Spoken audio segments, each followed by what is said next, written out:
Continuaremos, irmãos, na sequência, nesse mesmo capítulo. Vamos ler o verso 10 e o verso 11, que diz assim: levando sempre no morrer de Jesus, para que também a sua vida se manifeste em nosso corpo. Porque nós que vivemos somos entregues à morte por causa de Jesus, para que também a vida de Jesus se manifeste em nosso corpo mortal. Que Deus aplique em nossos corações. Aqui nós estamos vendo aqui um paralelismo nesses dois versículos. No verso 10, ele diz: levando sempre. A ideia de um constante sofrimento. Paulo via a vida cristã como um constante sofrimento da contrariedade dos opositores. E aí ele diz que é algo que ele via que possivelmente não haveria uma trégua, não em questão de um grau sempre alto, mas mesmo em graus menores aconteceria. Mas ele expressa isso, que isso era levado no seu corpo, para que também a vida de Jesus se manifestasse. Já no verso 11, ele diz: somos entregues à morte o dia todo por causa de Cristo, para que também a vida de Jesus seja manifesta. Você vê tanto num versículo como no outro, o propósito era que a vida de Jesus fosse manifestada em sua vida. Essa é a preocupação nos dois versículos. Paulo aqui experimenta duas coisas simultaneamente. Ele experimenta o sofrimento de um lado e, por outro lado, a vida de Cristo, ou seja, o conforto de ter a vida de Cristo na sua alma. O texto revela essa união, onde Paulo colocava o sofrimento lado a lado com a vida que Deus revelou no seu ser por meio da sua presença. Então Paulo faz aqui umas aplicações práticas para nós, e ao mesmo tempo ele diz que o pregador descobre esta vida, ele passa não somente a proclamar esta vida, mas esta vida passa a ser exemplificada no seu viver diário. Por um lado, o pregador é diariamente submetido a forças que o arrastam para a morte, mas por outro lado, ele é continuamente amparado pelo triunfo de Cristo. Aqui vamos achar aquela expressão bem conhecida: em Cristo somos mais do que vencedores, né? Então é isso que Paulo procura demonstrar aqui, escrevendo aos seus ouvintes, mostrando esses dois lados da vida. Se a gente observar bem na frente um pouco, um contexto bem semelhante vai acontecer no capítulo 6, versículo 9 desta mesma carta, onde Paulo expressa da seguinte maneira: como desconhecido, entretanto bem conhecido, como se estivéssemos morrendo, contudo eis que estamos vivendo, como castigado, porém não mortos. Encontramos aqui esse outro texto que dá para nós uma contextualização maior da situação em que Paulo e seus amigos estavam vivendo diante da divulgação do Evangelho. Então Paulo começa aqui falando de desconhecido, capítulo 6, verso 9. Desconhecido por quem? desconhecido pelos opositores,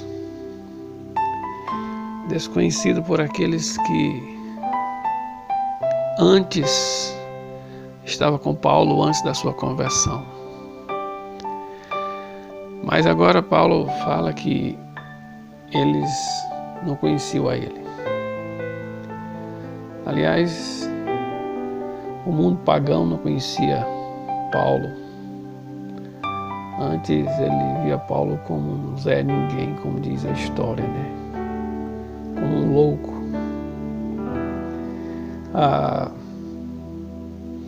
Porque Paulo, ele não procurava se antecipar ou correr atrás de grandezas para ser visto pelos homens.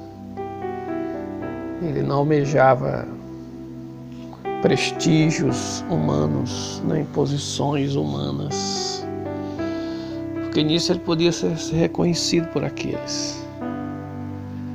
Mas isso não estava mais na sua vida.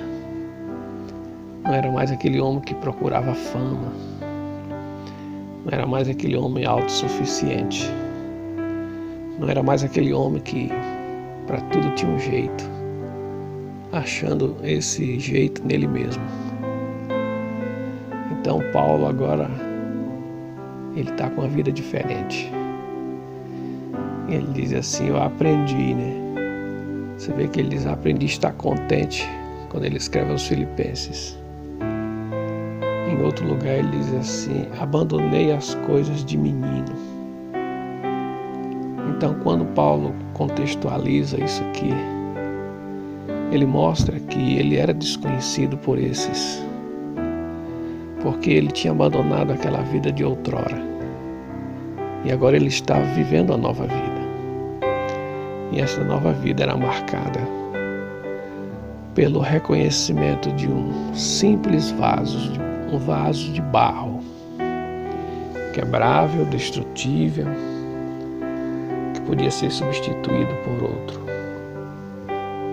Então ele mesmo olhava para si e se via uma pessoa, ninguém, simplesmente um vaso. Amados irmãos, quando nós enxergamos esse horizonte claramente em nós, é porque Deus está mudando as nossas vidas. Na verdade, nós estamos chegando a um ponto de vermos o que somos de fato. Enquanto a gente não vê isso, a gente vê o contrário. Então, o contrário é o que Paulo diz aqui: viver como menino, andar como menino, agir como menino, responder como menino.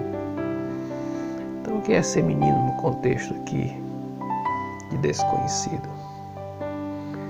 A ideia da pessoa viver para si mesma é viver como menino. Viver para sua própria glória é viver como menino. Viver como se a vida não tivesse um fim. Viver como se não fosse adoecer, que não é uma pessoa que não sabe de tudo. Quando você reconhece que é uma pessoa que não sabe de tudo, você está abandonando a vida própria de menino. Porque a vida de adulto está sendo implantada na pessoa. Quando a gente se sente aquela pessoa autossuficiente, a gente está vivendo como menino. E as pessoas de fora ficam olhando essas coisas. E no contexto da época, antes da sua conversão, ele era essa pessoa. Mas agora não era mais. Ele disse que quando cheguei a ser adulto, abandonei as coisas próprias de menino. Isso trouxe um choque para aquelas pessoas da época. E Paulo vai mostrar que é uma vida infrutuosa quando ele escreve no capítulo 2 de Filipenses, logo nos 2 primeiros versículos, ele vai dizer: nada façais por vanglória ou partidarismo, mas por humildade. A ideia de reconhecer o que a pessoa é. Então Paulo tinha aquele reconhecimento. o auto-reconhecimento de que ele não era nada além de um vaso. Ele não queria ser mais do que isso. Aliás, ele diz que Deus colocou um espinho na carne para que ele não se exaltasse diante das revelações que Deus tinha mostrado para ele. Deus fazia com que ele se mantesse naquela posição. E aqui temos uma aplicação prática para as nossas vidas além dessas. Os acontecimentos esmagam muitos homens, assim como esmagaram os amigos de Paulo na época. Quantas vezes Paulo foi derrubado ao chão para ele aprender o ensino do valor de ser um verdadeiro vaso. Quando ele diz que lá na Ásia eles não confiavam neles mesmos, mas somente em Deus que ressuscita os mortos, ele muda o seu discurso. Então Paulo, ele faz questão de mostrar quais as características de um vaso nesses 2 versículos. Deus é proclamado, Deus é exaltado, Deus é visto como um grande triunfante, Deus é que comanda a batalha e comanda a vitória. Então a batalha e a vitória também é do Senhor, não é do homem. E é isso que Paulo expressa. Paulo, quando ele fala desconhecido aqui, ele não está falando que estava sendo mal entendido, mas ele se via diante daquelas pessoas, ou seja, aquelas pessoas jogavam para Paulo aquela ideia de um homem sem credenciais, ou mais um homem perdido na vida, no tempo, no espaço, coisa dessa natureza. Aqui quero aplicar mais fazer uma segunda aplicação. Sentimos que nada somos, pois sabemos que Deus é tudo. Isso Paulo via com clareza na sua vida. Sentimos que algo somos, e isso também vem de Deus. A gente vai perceber que não vai sobrar nada para mim nem para você, vai sobrar sempre para Deus. Em terceiro lugar, sabemos que nada somos, mas Deus nos ajuda. Essa ajuda mostra que Deus está sempre presente no vaso, para que nós venhamos conhecer que o Senhor é tudo, está sobre tudo e nada supera a Deus. A gente vê a soberania de Deus em todas as coisas. Existe coisa em nossas vidas que a gente pensa que vai acontecer do jeito que a gente quer, mas nem tudo é como a gente quer. As coisas é como Deus quer. Você veja no Velho Testamento, capítulo 4 de 1 Samuel, o povo coloca a arca no meio da guerra, faz um grande estrondo, gritando, falando de uma vitória antecipada até. A gente vê ali uma grande derrota do povo.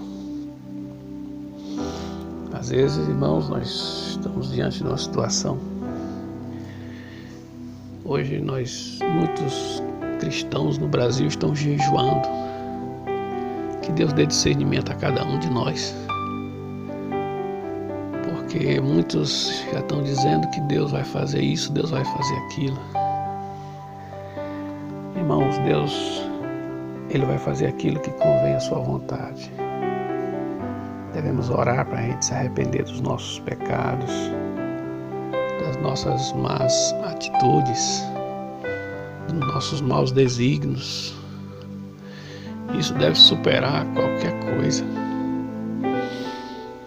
Porque a nossa comunhão com Deus deve superar qualquer obstáculo ou circunstâncias da vida. E quando as circunstâncias da vida elas são vistas como prioridade, as circunstâncias espirituais elas são vistas como coisas secundárias. Então precisamos observar a vida desse apóstolo aqui e dos seus amigos, onde ele diz: levando sempre no meu corpo o morrer de Cristo, para que a vida de Cristo apareça. Então essa é a mensagem que Deus traz para nós. Mas por outro lado, para concluir, ele diz: bem conhecido, capítulo 6, verso 9. Paulo era bem conhecido por aquelas pessoas do seu lado, ou seja, dos seus irmãos em Cristo, daqueles que tinham sido alcançados pelo Evangelho quando Deus usou a Paulo e a seus amigos. Mas Paulo diz também que era conhecido acima de tudo por Deus. Deus conhecia muito bem a Paulo. E Paulo estava cada dia conhecendo a Deus. Então aqui nós aprendemos que Deus é para ser visto. Deus é para ser reconhecido. Mas nós não somos para sermos reconhecidos, e sim a Cristo. Essa é a mensagem do Evangelho. É Cristo que faz a diferença, é Cristo que salva o pecador, é Cristo que restaura as vidas, é Cristo que pode levantar o homem do pó. Não existe um poder sobre-humano em nós mesmos que podemos resolver qualquer coisa. Então, Cristo sendo glorificado, isso era o que Paulo queria. Que Deus ajude que seja o que nós devemos procurar a cada dia este mesmo caminho. E que Deus abençoe e nos fortaleça nessa caminhada. Amém.